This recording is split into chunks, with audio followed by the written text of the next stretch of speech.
Bien, nous allons continuer avec l'acquisition en continu. Je reprends mon exemple. Alors, il est là cet exemple, c'est le même que tout à l'heure, je ne l'ai pas modifié. Voilà. Donc je le relance, je remets mes 2205 points. D'ailleurs, il faut que je fasse stop pour qu'il prenne en compte cette valeur-là, parce que sinon, voilà, le nombre d'échantillons n'est pas lu dans la boucle, hein, il est lu que dehors, donc il faut bien relancer depuis 0. Donc je fais play, voilà, donc ça marche toujours.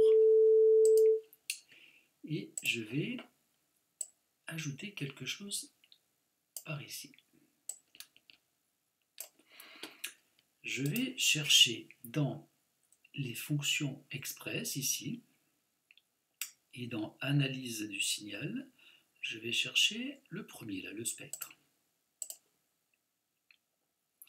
Alors, ce VI, en fait, il s'ouvre parce que c'est un VI spécial, il est paramétrable, c'est-à-dire que vous allez renseigner plein de choses, plein de paramètres ici, et lui va construire son VI en fonction de ce que vous avez renseigné. Donc je vais juste mettre spectre de puissance. Tout le reste, je vais le laisser tel quel, je peux le changer par la suite. Hein. Je fais OK. Voilà.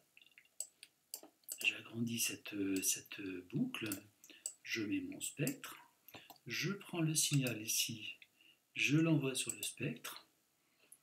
À gauche, je vais enlever ça parce que c'est pas utile, c'était des explications, je n'en ai pas besoin. Et je vais prendre un graphe. Je vais prendre un graphe, alors je vais le prendre dans... Donc là, par défaut, je suis dans les palettes modernes. Je vais aller dans les palettes silver pour avoir le même graphe que... Donc c'est le waveform graph. Donc graphe simple, c'est pas le graphe déroulant. Hein. Le graphe déroulant est à gauche, mais moi je prends le graphe simple. Et je me mets là. Voilà. Ça me permet d'avoir le même ici. Le même graphe.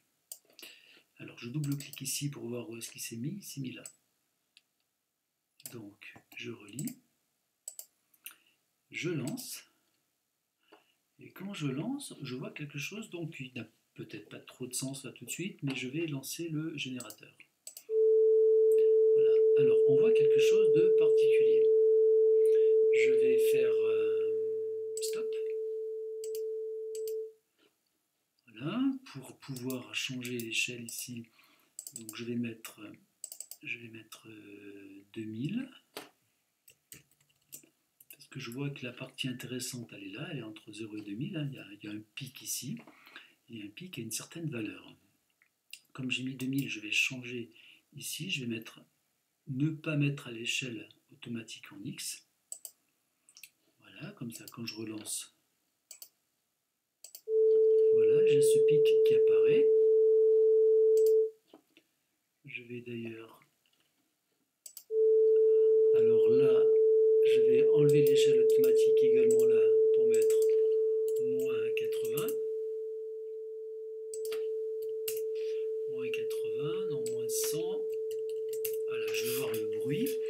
Donc là, on a un pic qui varie.